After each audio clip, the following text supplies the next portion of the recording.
Ok, Kama Sutra, 7h51, hoje sábado, 8/8/2026. 8/8 me lembra que amanhã são 9 e amanhã sendo 9 é dia de aniversário, rapaz, do meu filho mais velho, cara. O cara nasceu em 87, para 26 tem 9 anos, então ele vai fazer 39 anos. Foi uma luta, bicho. Um cara maduro sexualmente para reproduzir, certo? Saltou em 87, estava com 34 anos, eu acho. Tempo de constituir prole, rapaz, porra. E não vinha, sabe? Porra, foi foda. Aí o cara nasceu, rapaz, sabe? E entrou na minha vida. E amanhã combinei já com os 5, tá certo? Não sei se um não vai, sabe? Mas pouco importa. Já vi, sabe? Na rede social. Como é que te chama no grupo, né? Na rede de grupo, a minha filha criou um grupo digital, sabe? E a gente conversa por ali raramente. Eu raramente, certo? Eu acho que eles também. E eu só sei, rapaz, que o Smart está funcionando. Estou com 1 minuto já de vídeo, indo para 2. Mas deixa eu falar uma coisa. Na quinta-feira eu voltei de uma viagem que eu fiz no sábado, certo? Aí passou segunda, terça, quarta. Umas coisas aconteceram na quinta, rapaz, eu fui obrigado a voltar, sabe? Pelo mesmo caminho, rapaz, da viagem que eu fiz, sabe? Andei a metade, fui até a metade e vim de volta, tá certo? 200 quilômetros para ir, 200 para voltar. Não, 100 quilômetros para ir, 100 para voltar. Acho que é um terço da viagem que eu fiz. Pernoitei na cidade. Não, eu fui na quarta então. Aí pernoitei de quarta para quinta. Não, tá errada essa minha matemática. Eu fui na quinta, pernoitei e voltei na sexta, tá certo? Cheguei cansado pra caralho. Tá errada essa minha conta. Ontem eu passei o dia, sexta-feira, eu passei o dia de Flosô, tá certo? Cansado da viagem. Então fui na quarta mesmo, na quarta, de quarta para quinta. E nesse meio termo, rapaz, sabe, na quinta-feira, dia 6, morreu, sabe, um cara aí, sabe, um sociólogo, um cara, sabe, sabichão, sabe, um cara instruído, um comunista, tá certo? Um comunista de carteirinha, convicto. Um cara que acreditava em transformação social aos moldes de Marx, certo? Dentro de uma sociedade comunista. Recentemente ele tinha feito 3 viagens. Recentemente que eu falo assim, em meses aí, sabe? Ele foi à Rússia, foi à Rússia, sim, foi à Rússia. Depois foi à China e foi ao Irã, tá certo? Parecia que ele estava se despedindo, sabe? Eu não sei. Me parece que ele não tinha 60 anos, olha. O nome dele era Lejane Mihan, um sujeito aí, um intelectual. Eu percebia, sabe, que ele tinha umas dificuldades linguísticas, certo? Gramaticais, tá certo? Mas ninguém pode ser perfeito, tá certo? Ninguém pode ser perfeito. Agora era um cara de muita leitura, ele se gabava da biblioteca que ele tinha atrás dele quando ele fazia as lives dele, os vídeos dele, sabe? E as intervenções em canais dando entrevista, essas coisas assim, tá certo? Ele foi escritor, o cara escrevia pra caralho. Ele escreveu 3 livros de princípios sobre o marxismo, certo? A própria vida, a biografia de Marx. A biografia não, sim e não, mas anotações sobre Marx, Stalin, Lenin, Mao Zedong e quem mais aí? Acho que sobre Trotsky ele não escreveu porque o Trotsky se bicava com o Lenin, rapaz, sabe? E ele ficou na cautela, sabe? Ai, rapaz. E assim, sabe, e aquilo ali, não vou dizer que me impressionou, a morte dele não me impressionou. Ele teve um ataque cardíaco, certo? Ele estava hospitalizado, fez uma hospitalização para resolver um problema de hérnia inguinal. Antes ele tinha levado uma carga, ele tinha sobrepreso, tropeçou nas pernas e deslocou, fraturou a bacia ou qualquer coisa assim, tá certo? E foi internado e UTI, não sei mais o que. E ali, rapaz, ele contraiu uma infecção já desde ali, tá certo? Aí depois disso ele se submeteu a uma cirurgia de hérnia inguinal, tá certo? Aí teve que retornar pro hospital, rapaz, sabe? Com infecção, rapaz. Olha, infecção hospitalar, eu acho, não sei. E a coisa generalizou, rapaz, pegou pesado, sabe? Porra, foi de fuder. E acho que ele ficou em UTI o tempo todo, sabe? Teve uns 2 ou 3 dias aí, sabe, de recuperação. Parecia que ele ia, sabe? Ele ia, sabe? Que ele não ia se deixar ir, rapaz, sabe? Os portais, sabe, da espiritualidade se abriram, rapaz, sabe? E ele, sabe, ficou ali, vou, não vou, não vou, não vou, sabe? E ficou teimando, rapaz, até que o corpo deu um piripaque, sabe? Teve um ataque cardíaco, sabe? Ele tinha sobrepeso, o Zé Reinaldo falava de comorbidades, eu não sei que porra era. Se era diabetes, sabe? Se era problema de pressão alta, sabe? Essas coisas assim, eu não sei. Eu só sei, rapaz, que ele teve um baque, rapaz, o coração, sabe? Deu uma enguiada, sabe? E não voltou mais, bicho, sabe? Porra. Eu acho que o enterro foi. Será hoje, talvez? Eu não sei. Eu acho que será hoje, eu não sei. Ele morava em Campinas, mas ele veio ali do Mato Grosso, sabe? Ele cresceu, acho que no Mato Grosso, conhecia ali a fronteira, eu não sei qual dos Mato Grosso é, tá certo? Se é o Mato Grosso ou Mato Grosso do Sul, eu não sei. Aí depois disso ele veio ali para a região, veio para São Paulo, mas ficou acho que no interior o tempo todo. Eu não sei onde foi que ele fez o curso de sociologia dele, de ciências sociais, eu não sei. Mas assim, foi um cara, sabe, um cara de muitos saberes, um cara comunista, sabe, e ele tinha umas boas opiniões, tá certo? E eu vim impressionado, impressionado não, vim aí, sabe, fazendo essas reminiscências, sabe? Porra, foi foda. A viagem que eu fiz foi uma viagem estritamente particular, certo? Mas eu fui e voltei, rapaz, agora foi foda. Mas assim, conectado com o mundo, rapaz, na volta, foi na primeira viagem, eu deixei umas coisas aí para trás. Mas deixa eu ler aqui um pouco de Marx, tá certo? Marx está falando na seção 1, no capítulo 1 de mercadoria, tá certo? Ele diz assim: assim, um valor de uso ou bem só possui valor, veja, um valor de uso ou bem só possui valor porque está objetivado ou materializado trabalho humano abstrato. Digo melhor, porque nele está objetivado ou materializado o trabalho humano abstrato, certo? Dos traços que o conceito de bem, de valor de uso tem, tá certo? Tem o traço do trabalho humano, certo? Como medir a grandeza de seu valor, do bem, certo? Ou ele está falando do trabalho humano? Como medir a grandeza do valor do trabalho humano? Por meio da quantidade de substância formadora de valor. Vou repetir, por meio da quantidade de substância formadora de valor, isto é, da quantidade de trabalho nele contida.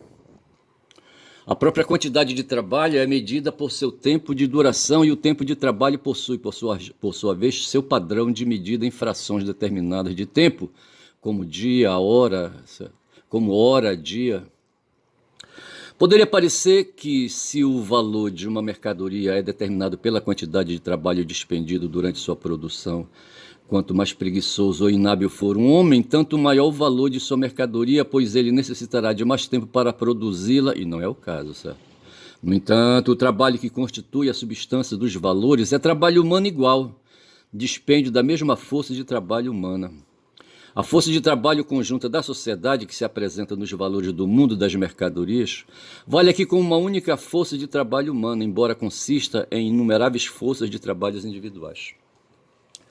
Cada uma dessas forças de trabalho individuais é a mesma força de trabalho humana que a outra... Ei, rapaz, sai daí, caralho. Vou repetir. A força de trabalho conjunta da sociedade que se apresenta nos valores do mundo das mercadorias vale aqui como uma única força de trabalho humana, embora consista em inumeráveis forças de trabalhos individuais. Cada uma dessas forças de trabalho individuais é a mesma força de trabalho humana que a outra, na medida em que possui o caráter de uma força de trabalho social média e atua como força de trabalho social média. Portanto, na medida em que, para a produção de uma mercadoria, ela só precisa do tempo de trabalho em média necessário, ou tempo. Deixa eu dar aqui a mexida, pera lá, vou baixar aqui. Meu computador anda lento pra cacete, cara. Eu não sei, a rede, não sei se é a internet mesmo, o serviço que me é fornecido de internet. Eu estou lendo aqui, a própria quantidade de trabalho é medida por seu tempo de duração e o tempo de trabalho possui, por sua vez, seu padrão de medida em frações determinadas por tempo de hora, isso eu já li. Cada uma dessas forças de trabalho individuais é a mesma força de trabalho humana, também já li. Deixa-me ver o próximo ponto. Tempo de trabalho socialmente necessário é aquele requerido para produzir um valor de uso qualquer sob condições normais para uma dada sociedade e com um grau social médio de destreza e intensidade do trabalho. Após a introdução do tear a vapor na Inglaterra, por exemplo, passou a ser possível transformar uma dada quantidade de fio em tecido empregando cerca da metade do trabalho de antes. Na verdade, o tecelão manual inglês continuava a precisar do mesmo tempo de trabalho para essa produção, mas agora o produto de sua hora de trabalho individual representava apenas metade da hora de trabalho social e, por isso, seu valor caiu para metade do anterior. Portanto, eu passei agora para a página 100.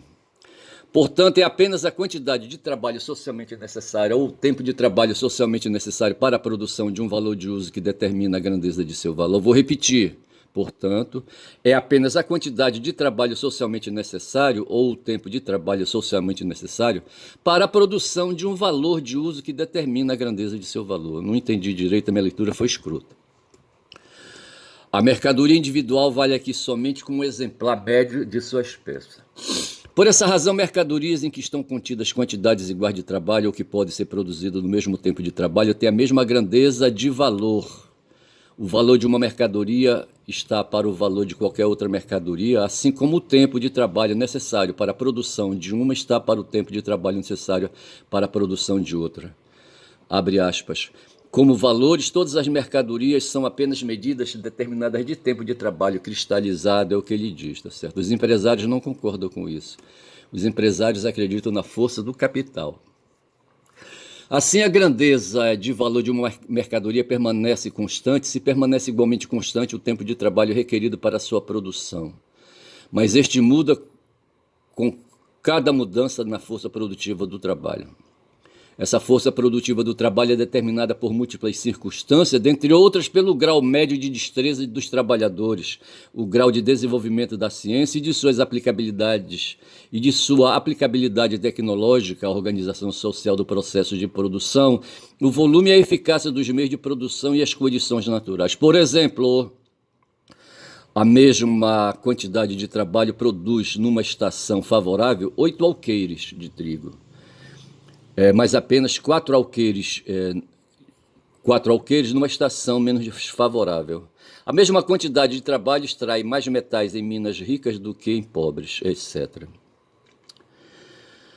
Os diamantes muito raramente se encontram na superfície da Terra e por isso encontrá-los exige muito tempo de trabalho. Em consequência, eles representam muito trabalho em pouco volume. Jacob duvida que o ouro, eu não sei quem é Jacob, duvida que o ouro tenha alguma vez pago seu pleno valor. Isso vale ainda mais para o diamante. Segundo Schweger, 80 anos de exploração nas minas de diamante brasileiras não havia atingido, em 1823, o preço do produto médio de 1 ano e meio das plantações brasileiras de açúcar ou café, embora ela representasse muito mais trabalho e, portanto, mais valor. Com minas mais ricas, a mesma quantidade de trabalho seria representada em mais diamantes e seu valor cairia. Se com pouco trabalho fosse possível transformar carvão em diamante, seu valor poderia cair baixo do de 2 tijolos. Isso é Marx falando, rapaz. Como regra geral, quanto maior é a força produtiva do trabalho, menor é o tempo de trabalho requerido para a produção de um artigo menor. Menor a massa de trabalho nele cristalizada e menor seu valor. Inversamente, quanto menor a força produtiva do trabalho, maior o tempo de trabalho necessário para a produção de um artigo e maior seu valor. Assim, a grandeza de valor de uma mercadoria varia na razão direta da quantidade de trabalho que nele é realizado e na razão inversa da força produtiva desse trabalho. Último parágrafo da página 100. Uma coisa pode ser valor de uso sem ser valor. É esse o caso quando sua utilidade para o homem não é medida pelo trabalho. Assim é o ar, a terra virgem, os campos naturais, a madeira bruta. Veja o que ele está falando. Uma coisa pode ser valor de uso sem ser valor. Ele está dizendo que uma coisa, certo, pode ser valor de uso sem ser valor.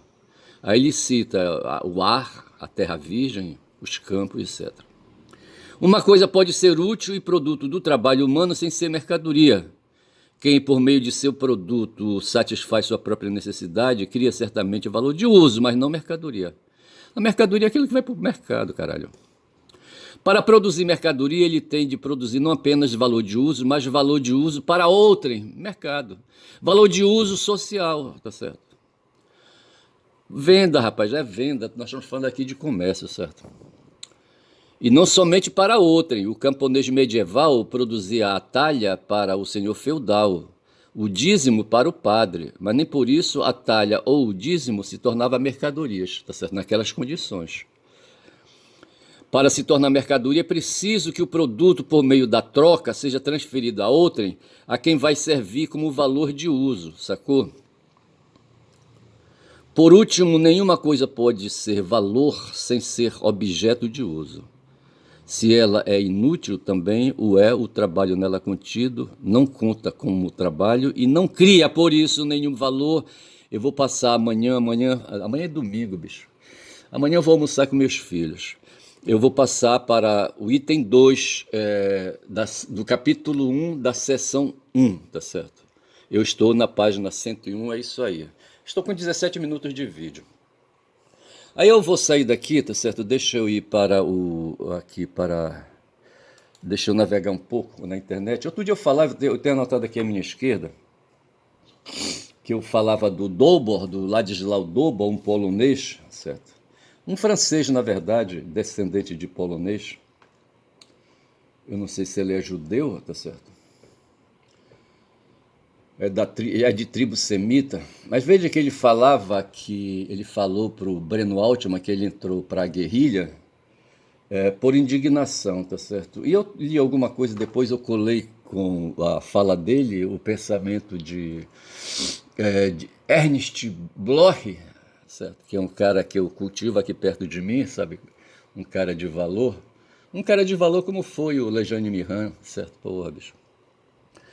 E o Bloch, ele falava que, aí, sabe, não sei se ele falou isso, tá certo? Mas assim, a busca de utopia, certo? A busca de esperança, a busca de transformação decorre de sofrimento e dor que se tem agora, certo? No presente, tá certo? E esse sofrimento de dores causadas por coisas aí, sabe? Nos impelem, sabe, a levantar a cabeça, sabe, e resistir, tá certo? Resistir, bicho, resistir é a palavra. O Kiko Nogueira ontem falava exatamente disso, que o Lejane Mihan foi um cara, sabe, que não desistiu. Ele estava falando daquele ator do Wagner Moura, sabe, falava do Nando o quê, rapaz, aquele cara dos Titãs, sabe? Que estavam se queixando, rapaz, sabe, se queixando da vida, sabe, estavam se queixando de cansaço da vida, de cansaço de luta, sabe, de cansaço de resistência, tá certo? E ele dizia, rapaz, o Kiko dizia, vai tomar no cu, rapaz, te inspira em Lejane Mihan, rapaz, que era um cara, sabe, que mesmo vendo as adversidades, sabe, dizia, sabe, que tinha que continuar a marcha, rapaz, tem que continuar a marcha, tá certo?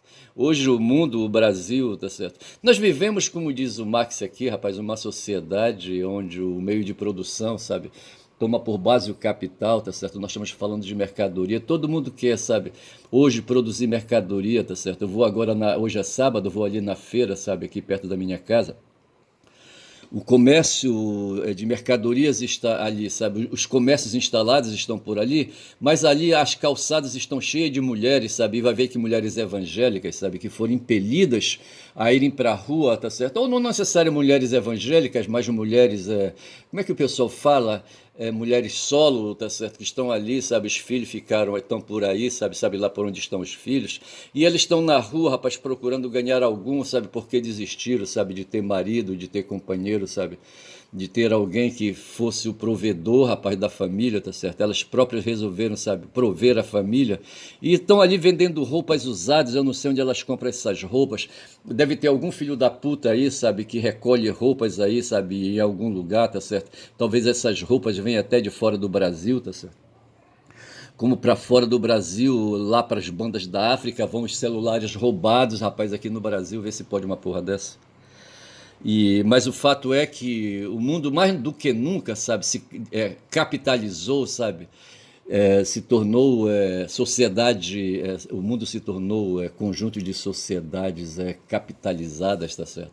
Tá todo mundo aí cuidando, rapaz, de tornar valores de uso em mercadoria, rapaz, sabe, querendo dar utilidades de mercadoria para as coisas, aí, sabe, querem dinheiro, rapaz, querem dinheiro, porra, é isso. E, e veja que eu falava do Ladislau, eu falava de resistência, eu falava do que mais, tá certo? Sim, eu falava então que o Ladislau disse que ele foi para a guerrilha porque ele se indignou, tá certo? O Bloch diz que, na verdade, o sofrimento, sabe? O sofrimento da dor, o sofrimento da dor de falta de esperança, rapaz, sabe? Da dor de perdição, sabe? No mundo, sabe? Da dor que causa a dominação, da dor que causa a exploração. Eu estava pensando ainda agora, sabe? Em garotos que, sabe? Que são assassinados, sabe? Uma vez eu estava, sabe, lá na cidade para onde eu fiz uma viagem outro dia, sabe? Era madrugada, eu acho. Aí de repente eu morava na sede do sindicato. E era uma casa de 2 pisos, sabe? Tinha o térreo e o andar de cima. No andar de cima funcionava o sindicato. E eu estava lá na minha rede, rapaz, deitado ali, sabe? E de repente eu vi vozes lá fora, sabe? E vozes autoritárias e vozes sofredoras. E voz sofredora, rapaz, era algum garoto ali da cidade, sabe? Fudido, perdido, sabe? E as vozes autoritárias eram da PM, rapaz, sabe? Aí de repente começaram, creio eu, a espancar o garoto, sabe? Ele gritava, ai mamãe, mamãe, chamava a mãe dele, cara. Pô, aquilo me cortou o coração. E eu não tive disposição, sabe, de ir lá fora abrir a porta, sabe? Tentar fazer alguma coisa. Eu não tive reação, sabe? Eu acho que me acovardei, eu não sei, rapaz, sabe? E esse carro saiu, sabe? Eu não sei se eu ouvi um tiro, eu não sei, tá certo? Eu não sei. Quando por 2 vezes agora fiz a viagem e passei de frente a prédios onde funciona o sistema prisional do Pará, aqui na região metropolitana de Belém. Serviço que atende aqui, eu acho, essa região aqui, sabe? Eu não sei se para cá vem condenados de outros lugares. Talvez não, tá certo? Eu acho que há uma distribuição hoje, uma descentralização de serviço de aprisionamento estatal, rapaz, sabe? E ali dentro, rapaz, são umas estruturas baixas, sabe? Com certeza não tem ar-condicionado, tá certo? E deve fazer um calor infernal, ainda mais agora nesse tempo, tá certo? E ali dentro estão dezenas de brasileiros. Veja que o Brasil não faz guerra, então tem uma população, sabe? Que morre tirando aí, sabe? Os excessos que praticam aí a polícia civil e a polícia militar e outras polícias aí, tá certo? Consideravelmente morrem poucos brasileiros, sabe, em relação a países que fazem guerra. Eu estou com 24 minutos, tá certo? Ontem eu ouvia numa fala desses aí que fazem geopolítica, certo? Que a Ucrânia está perdendo hoje, sabe, mais de 2 milhões e 200 mil aí soldados, sabe, forças, como é que eles chamam? Tem um nome aí, sabe, que eles chamam, designam, né, aí a força militar, tá certo? Como é que, não vou lembrar, não. Não é praça também, não. Mas já vão morrendo, rapaz, mais de 2.200.000 combatentes ali na guerra, sabe, da Ucrânia com a Rússia e da Rússia com a Ucrânia, tá certo? Não vou entrar no mérito agora, sabe, dessa guerra aí, tá certo? Mas só sei é que essa guerra, como aquela guerra ali, sabe, ali no oeste da Ásia, sabe? Ali no Irã, tá certo? E ali mesmo, no Oriente Médio, tá certo? Onde está ali a Palestina, onde estão os desertos ali das Arábias ali, tá certo? Pessoas estão morrendo ali, tá certo? E eu penso que é justamente